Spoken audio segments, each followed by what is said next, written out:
아버지, 이제 말씀 듣습니다.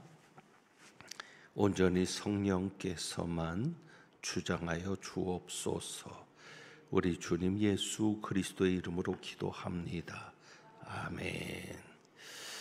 2주간의 묵상, 주보에 있는 2주간의 묵상을 봅니다. 마틴 루터의 말입니다.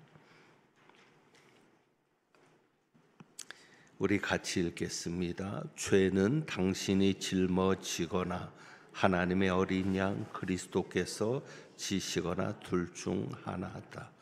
만약 당신이 죄를 감당하려면 쓰러지겠지만 주님께 맡긴다면 당신은 자유함을 얻게 될 것이다. 아멘이 됩니다. 이 한 주간도 우리의 죄짐뿐만 아니라 모든 것을 주님께 맡기고 자유함을 누리는 여러분이 되시기를 주님의 이름으로 축복합니다.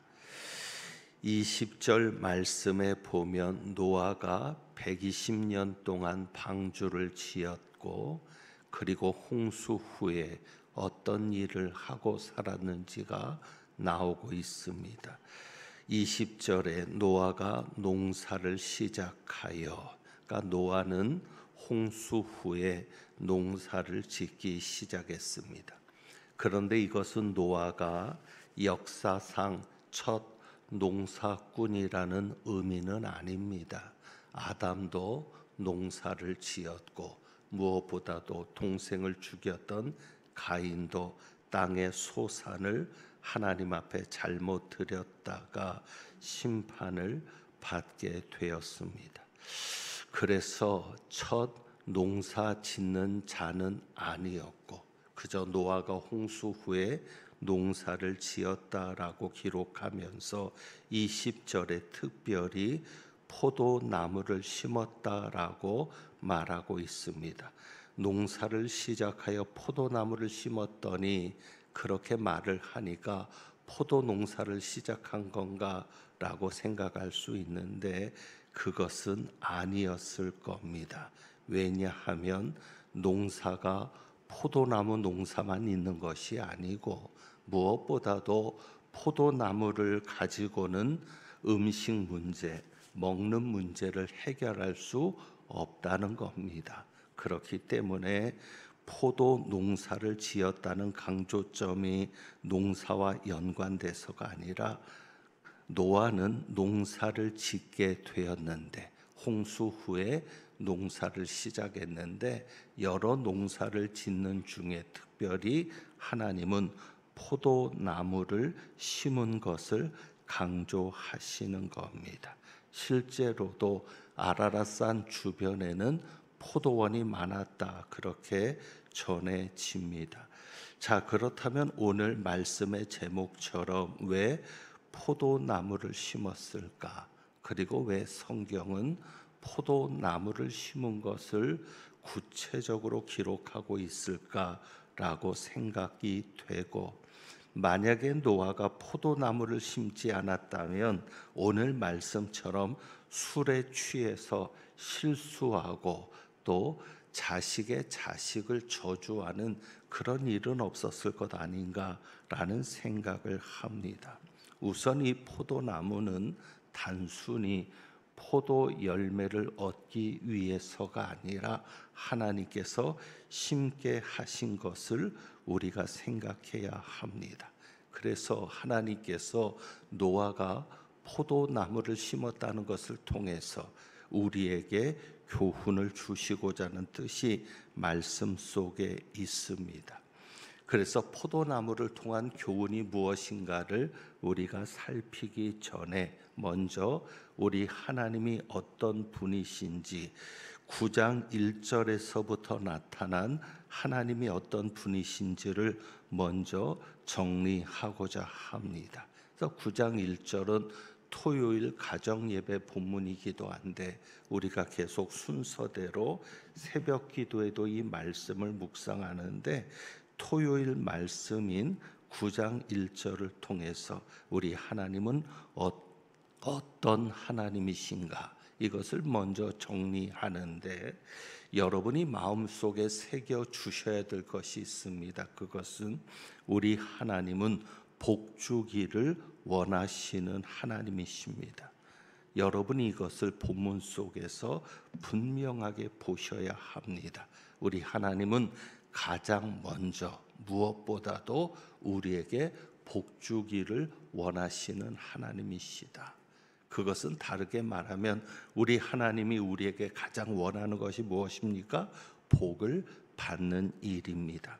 그래서 1절에 보면 홍수가 끝난 다음에 8장에서 노아가 번제를 드리고 이제 언약을 하시는데 1절에 보면 하나님이 노아와 그 아들들에게 복을 주시며 가장 먼저 하시는 일이 복을 주시는 일이었습니다. 그리고 그 복의 내용은 세 가지입니다.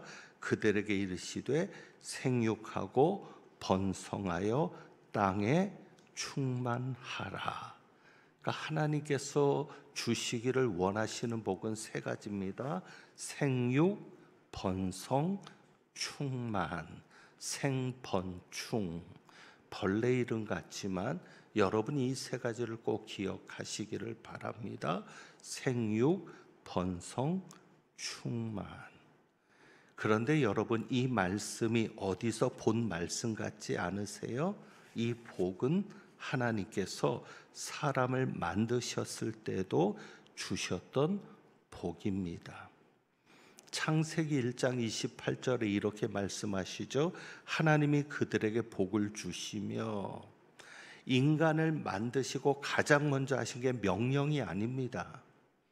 축복입니다. 축복이라는 표현을 하나님에게 쓰면 안 됩니다. 하나님이 인간을 만드시고 가장 먼저 한 일은 명령이 아니라 순종을 요구하시는 게 아니라 복을 주시는 것이었습니다. 그래서 창세기 1장 28절은 분명히 얘기하는 겁니다. 하나님이 그들에게 복을 주시며 하나님이 그들에게 이르시되, 자, 노아에게 주신 복과 똑같습니다. 생육하고 번성하여 땅에 충만하라. 그런데 창세기 1장 28절에서는 조금 다른 것이 하나 있습니다. 창세기 9장 1절에서 복 주신 것과 다른 말씀이 하나 있는데 그게 무엇이죠? 땅을 정복하라. 바다의 물고기와 하늘의 새와 땅에 움직이는 모든 생물을 다스리라. 그러니까 창세기에서 아담과 인류를 만드시면서 주신 복이 생육, 번성, 충만이었고 그 다음에는 땅을 다스려라, 정복해라라고 주신 말씀인데 노아 때는 그 말씀이 빠졌습니다. 왜 그렇습니까? 아담 이후로 사람은 타락했습니다. 죄를 지었습니다. 그러니 타락한 인간, 죄를 지은 인간에게 정복하라, 다스리라는 말씀을 주실 수가 없는 겁니다. 이 정복과 다스림은 청지기로서의 관리를 말하는 거거든요.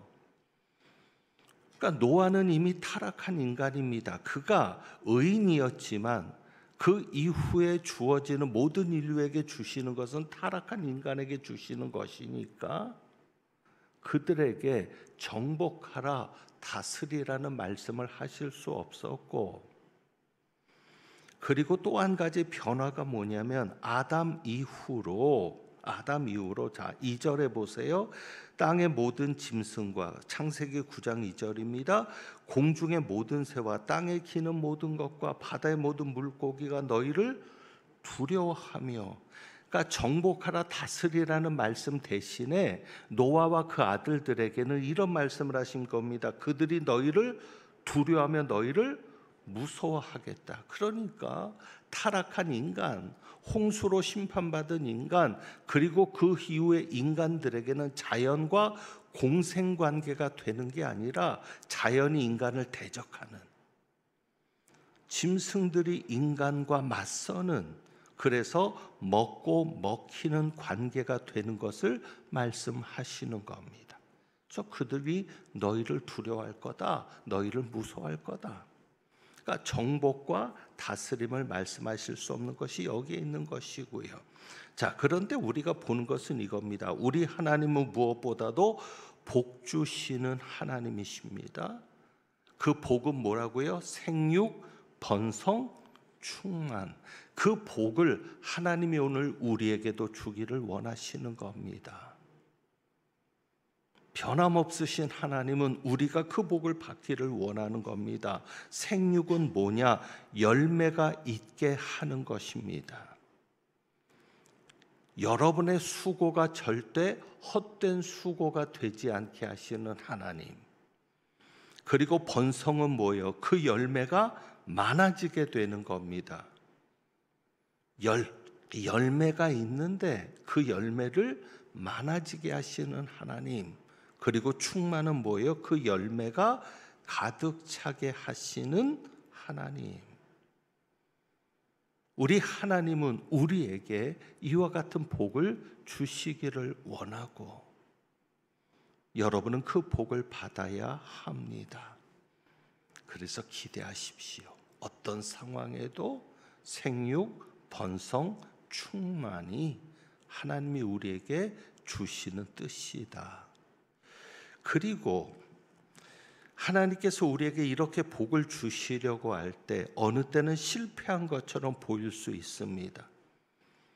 아담에게 주셨던 그 명령 보아서의 창세기 1장 28절, 그런데 실패한 것 같죠. 왜? 하나님이 사람을 다 멸망시키셨으니까.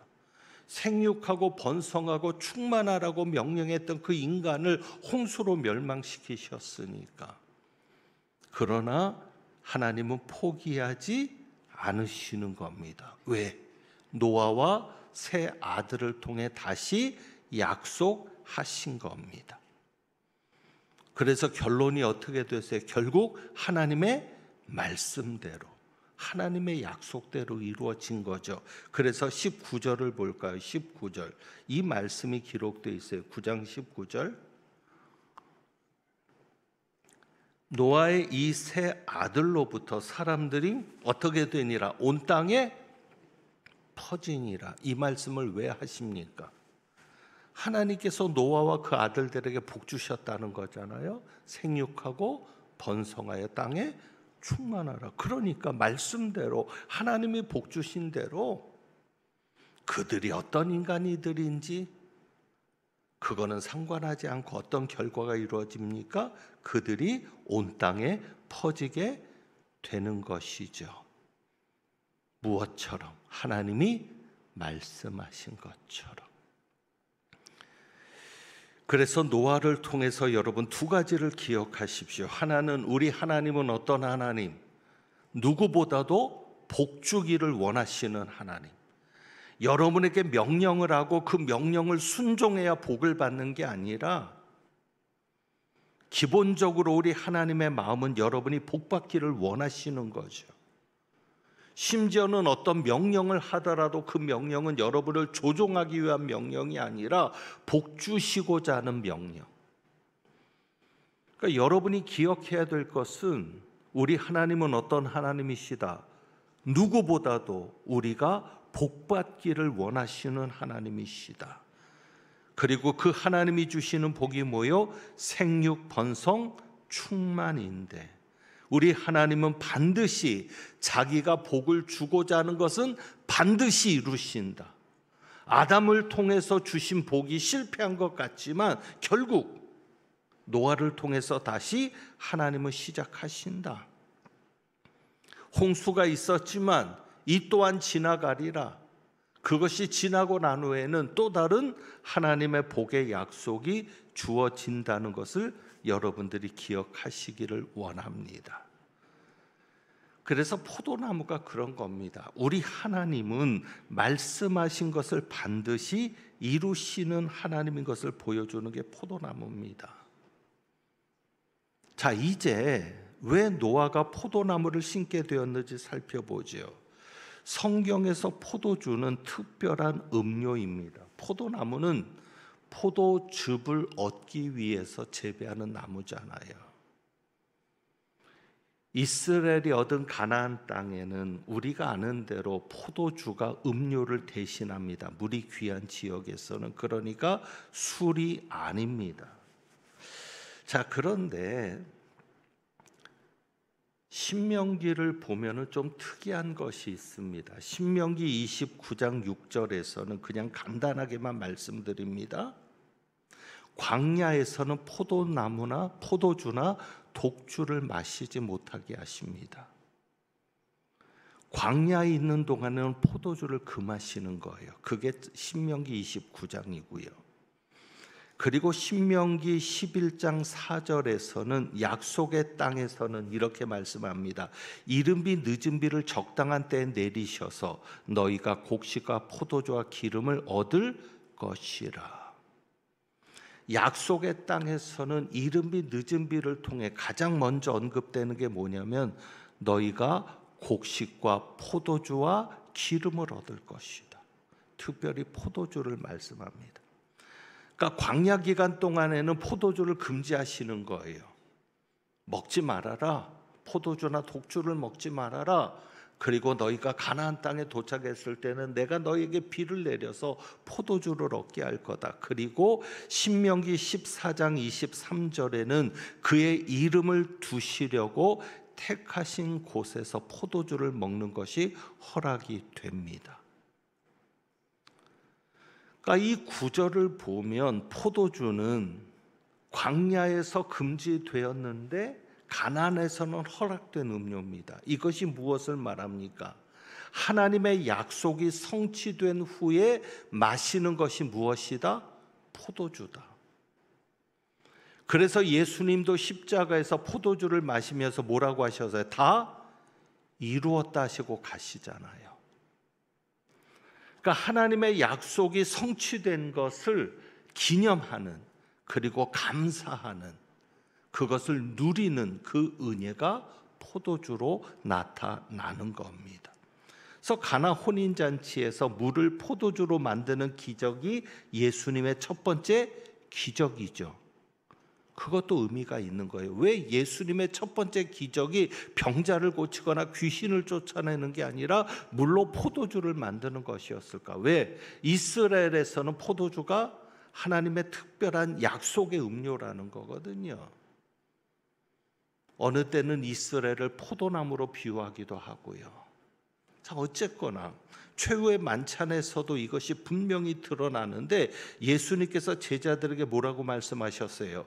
포도나무에서 난 것을 아버지의 나라에서 새 것으로 너희와 함께 마시는 날까지 마시지 아니할 것이다. 마지막 만찬에 포도즙을 제자들에게 주시면서 마시라고, 그러나 이제 아버지의 나라에서 새 것으로 마실 때까지는 나는 마시지 않을 것이다 라고 말씀하시죠.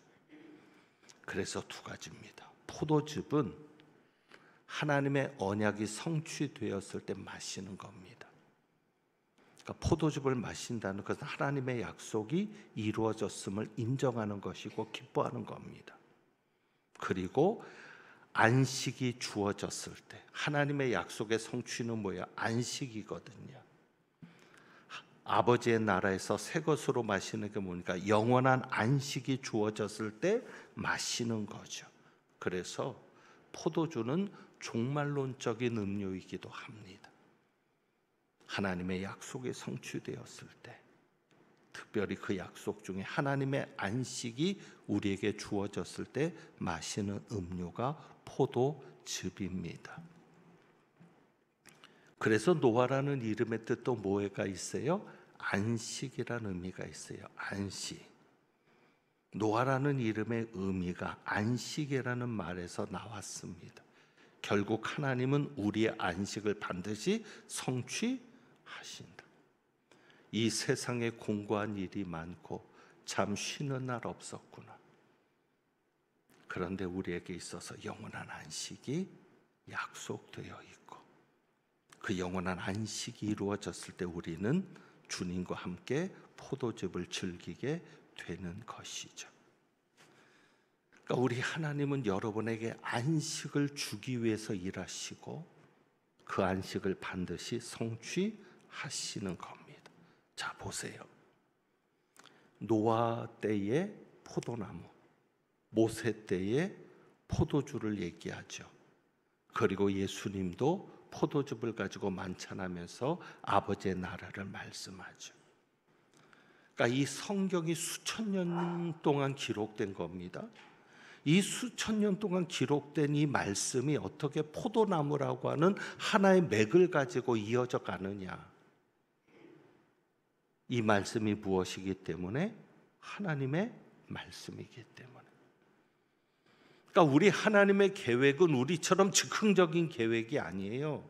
예수님을 이 땅에 보내시는 계획부터 우리 하나님의 계획은 수천 년 전에 영원 전에 세워놓으시고 그 계획을 반드시 성취해 가시는 하나님이십니다. 여러분이 그것을 믿으셔야 합니다. 그렇기 때문에 우리에게 필요한 게 뭡니까? 견디는 겁니다. 견디는 자가 승리합니다. 저는 여러분에게 이겨내라고 얘기하지 않겠습니다. 그냥 견디기만 하십시오.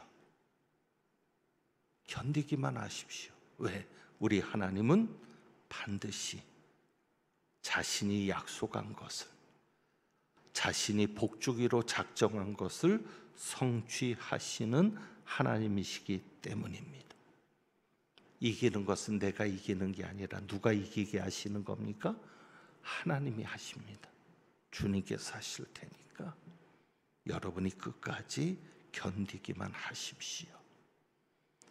우리가 견딤에 있어서 중요한 것은 하나님을 붙잡는 일입니다. 오늘 본문에 보면 노아가 잘못한 이야기가 나옵니다. 창세기 6장에 노아는 의인이었고 당세 완전한 자라 했습니다.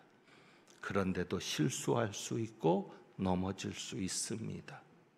노아는 추태를 부렸습니다.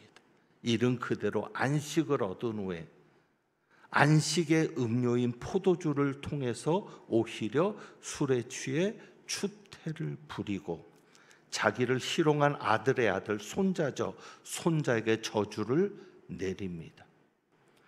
요즘 어른들이 공통적으로 하는 얘기가 그거예요. 아들보다 더 이쁜 게 손주더라. 그런데 그 손주에게 저주를 내려요. 근데 여기서 좀 이상한 게 있죠. 자, 질문을 드려봅니다. 죄는 누가 지었습니까? 함이 지었습니다. 여기에서 보면 노아가 포도주를 마시고 취해서 장막 안에 벌거벗고 있는데 가나안의 아버지 함이 그의 아버지의 하체를 보고, 여기서 하체를 봤다는 것은 단순히 슬쩍 본 게 아닙니다. 주도 면밀하게 살피는 겁니다. 심지어는 이 본다라는 단어 속에 성적인 의도까지도 포함시켜서 그렇게 해석하는 학자들도 있습니다.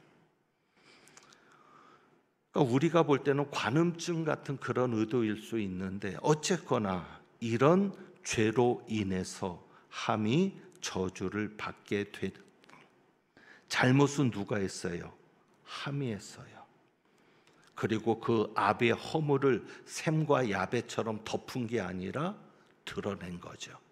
그래서 자기 형제들에게 이야기했는데, 자 24절 노아가 술이 깨어 그의 작은 아들이 자기에게 행한 일을 알고 이르되, 함을 저주합니까? 가나안을 저주합니까? 가나안을 저주합니다. 함의 아들인 가나안을 저주합니다. 죄는 누가 지었는데? 아버지가 지었는데. 왜 그랬을까? 왜 죄는 함이 지었는데 가나안이 저주를 받았을까? 우선 성경만을 가지고 이야기한다면 9장 1절입니다. 9장 1절.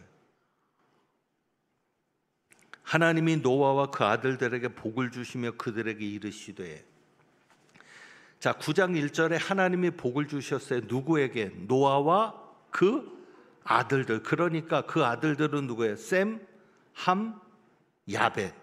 그러니까 하나님이 복 주신 함을 저주할 수는 없겠죠. 성경만을 가지고 풀어간다면 그렇습니다. 하나님이 함에게 복을 주셨잖아요. 그런데 하나님이 복 주신 자를 저주한다? 그건 큰 잘못이 되는 거죠. 그래서 노아가 함 대신에 그 아들 가나안을 저주하는, 어차피 그 저주는 자녀들에게까지 영향을 미치는 저주니까. 그러니까 성경의 맥을 가지고 보면 그렇고요. 또 한 가지 추측할 수 있는 것은 가나안도 악한 자거든요. 여러 가지 성경 외적인 기록들도 그렇습니다. 그러니까 이 아버지 함이 노아의 하체를 보는 일에 어떤 면에서는 돕는 역할, 노아가 벗은 것을 알려줬다든지 아버지 함이 볼 때 가나안도 같이 있었다든지 하는 그런 어떤, 실제로 가나안도 형편없는 자였기 때문에 가나안에게 저주를 내린 것이다 라고 그렇게 우리가 정리할 수 있고요. 자, 이제 여기에서 중요한 것은 이겁니다. 노아는 포도주를 음료로서 안식을 성취한 기쁨으로, 왜 하나님께서 이제 무엇을 주신 거예요? 안식을 주신 거예요. 다시는 너희에게 홍수로 멸하는 일은 없을 거다. 이제 너희는 다시 어떤 생물, 모든 생물을 멸하는 일은 없을 거다. 이제 너희는 편안하게 있어도 된다. 그래서 안식을 주신 후에 술을 먹게 되는, 안식의 음료로서 포도주를 마시면서 하나님께서 주신 기쁨을 누리면 되는 것이었습니다. 그런데 노아는 어떻게 됐어요? 단순히 안식을 주신 음료로서 즐기는 정도를 지나 어떻게 했어요? 술에 취해버렸죠. 그것이 뭐냐면 여러분 21절 보세요. 21절에 보면 포도주를 마시고 그랬는데 히브리어 성경은 그 포도주입니다. 정해져 있어요. 그 포도주. 그 얘기는 뭐냐면 노아는 이미 포도주에 익숙해진 사람이 된 거예요. 포도주의 특성을 모르고 그냥 마시다가 술에 취한 게 아니라 포도주를 즐기는 사람이 됐다는 얘기예요. 그리고 또 한 가지는 이겁니다. 그 장막 안에서 벌거 벗은지라, 단순히 장막 안이 아니에요. 히브리어 성경에는 센터입니다. 장막 중에도 한 가운데서 옷을 벗고 추태를 부렸다는 거죠. 하체를 드러내는 것이 성적인 범죄이기도 합니다. 그것이 율법에도 기록되어 있습니다. 어쨌거나 왜 성경이 그렇게 구체적으로 그냥 집안에서, 뭐 밖에 나가서 벗은 것도 아닌데 왜 하나님 너무하시네 이렇게 생각할 수도 있는데, 왜 집안에서 벗은 거니까 집안에서 마신 거고. 그런데 왜 그랬을까? 히브리어 성경은 구체적으로 중앙 안이라고 얘기합니다. 단순히 집안이 아니라 한 가운데. 그 얘기 뭐예요? 노아가 일부러 숨어서 포도주를 즐겼다는 것이죠. 그러니까 하나님의 약속이 성취되고 하나님께서 내게 안식을 주셨고, 그리고 하나님의 성취와 안식을 기뻐하면서 하나님의 은혜에 감사하면서 마시는 음료가 아니라 이미 음료가 주는 쾌락, 음료가 주는 기쁨, 거기에 취해서 의로웠던 노아였지만 자식들 앞에서 추태를 보이는 실수를 하게 된 것이죠. 저는 성경에서 이것을 보는 겁니다. 노아가 홍수 이후에 한 일이 없어요. 노아가 홍수 이후에 한 일이라고 뭐가 있어요? 자식을 저주하고 끝난 인생밖에 안 됐어요. 홍수 전에는 그렇게 한 일이 많았던, 120년 동안이나 방주를 준비했던 노아가 홍수 위에는 한 일이 없죠. 여러분, 오늘 저는 찬송가 303장을 부르면서 좀 부끄러웠습니다. 2절 가사를 부르는데 예수 안에 있는 우리 한량없이 즐겁고, 못 부르겠는 거예요. 예수 안에 있는 우리 한량없이 즐겁고. 여러분, 예수님 안에서 즐겁습니까? 가난한데 병도 있고 자식들 걱정도 되고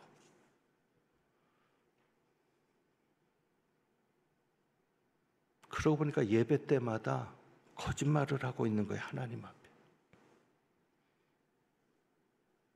우리의 즐거움의 근본은 누구여야 합니까? 하나님이요.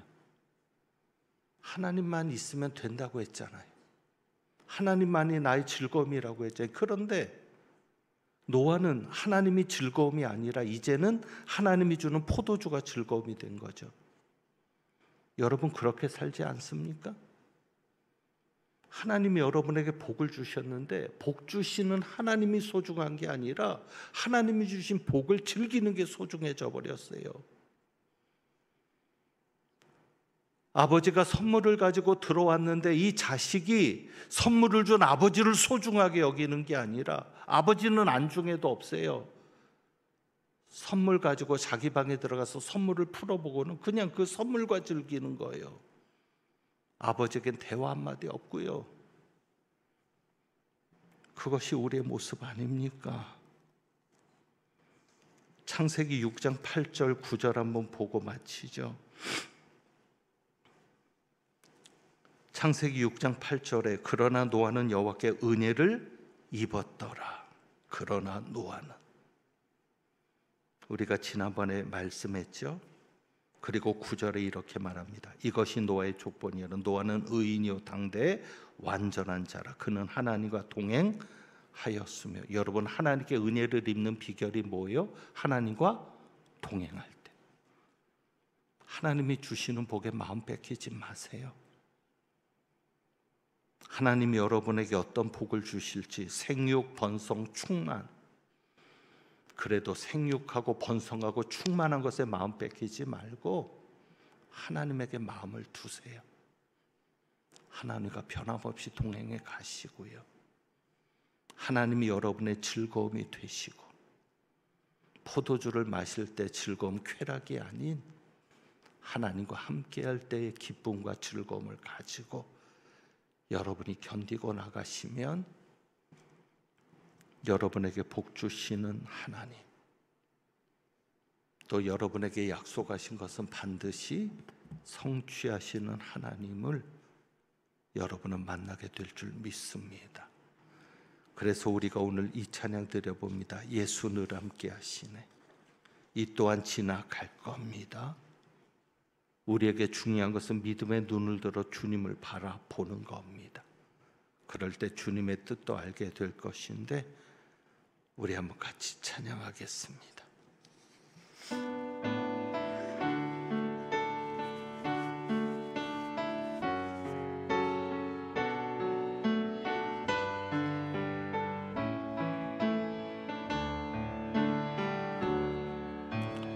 고단한 인생길 힘겨운 오늘도 예수 내 마음 아시네.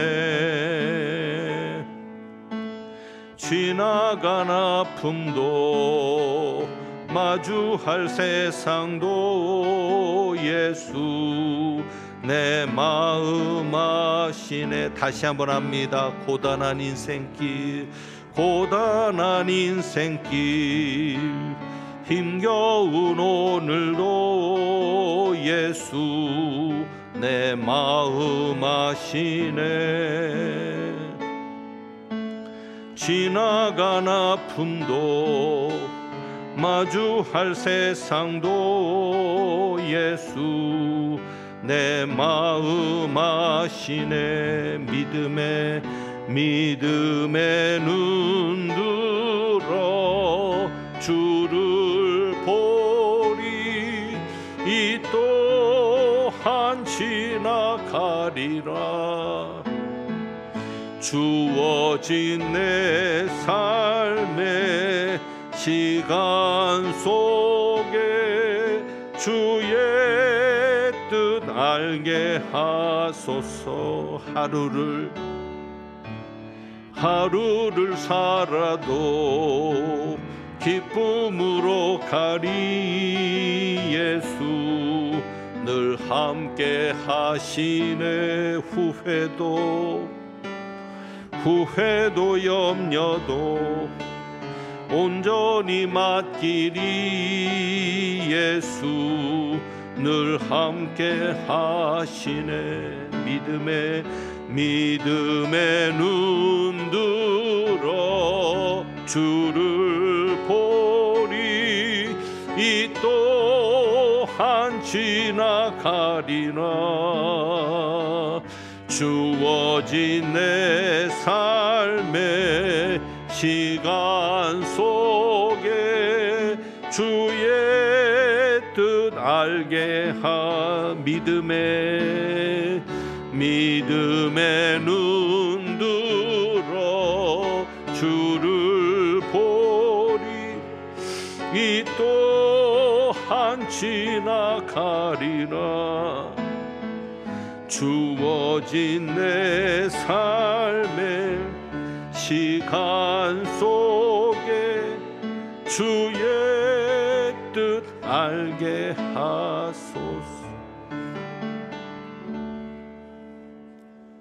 기도합니다. 하나님 아버지, 믿음부터 시작해서 모든 것이 주님의 은혜고 주님의 선물이었습니다. 그런데 그 선물을 받아놓고 선물을 주신 하나님보다 그 선물의 마음을 빼앗겨 살았더니 이제 남은 것이 없습니다. 힘듭니다. 어렵습니다. 미리 깨달았다면, 미리 알았다면 좋았을 것을. 그럼에도 불구하고 이 또한 지나갈 것을 믿습니다. 우리가 준비되어서 노아처럼 하나님과 동행하며 하나님의 은혜를 입는 삶을 하나님 앞에 서는 그날까지 변함없이 가지고 가는 저희들 되게 하옵소서. 우리에게 주시고자 하는 그 복이 반드시 이루어질 것을 믿고 견디며 나아가는 저희들 되게 하여 주옵소서. 오늘도 주님 앞에 귀한 예물을 드렸습니다. 물질 때문에 사는 것이 아니라 하나님 때문에 산다고 하는 우리의 고백이오니 하나님이 우리를 살게 하시는 것을 우리가 경험하는 예물 드린 자들의 삶과 가정이 그 생업이 되게 하여 주옵소서. 하나님은 내게 복을 주시고 너를 지키시기를 원하며 하나님은 그의 얼굴을 내게 비추사 은혜 베푸시기를 원하며 하나님은 그 얼굴을 내게로 향하여 드사 평강 주시기를 원하노라. 누구보다도 우리에게 복 주시기를 원하시는 하나님, 그리고 계획한 것은 반드시 이루시는 그 하나님을 바라보며 이 또한 지나갈 것을 믿고 믿음의 눈을 들어 주님을 보며 나가는 주님의 귀한 백성들 위에 부활이요 생명이신 우리 주님 예수 그리스도의 은혜와 우리를 자녀로 삼아주시는 아버지 하나님의 크신 사랑과 우리를 아바 아버지라 부를 수 있게 역사하시는 성령님의 교통하심이 이제부터 영원까지 함께 하시기를 축원하옵나이다. 아멘.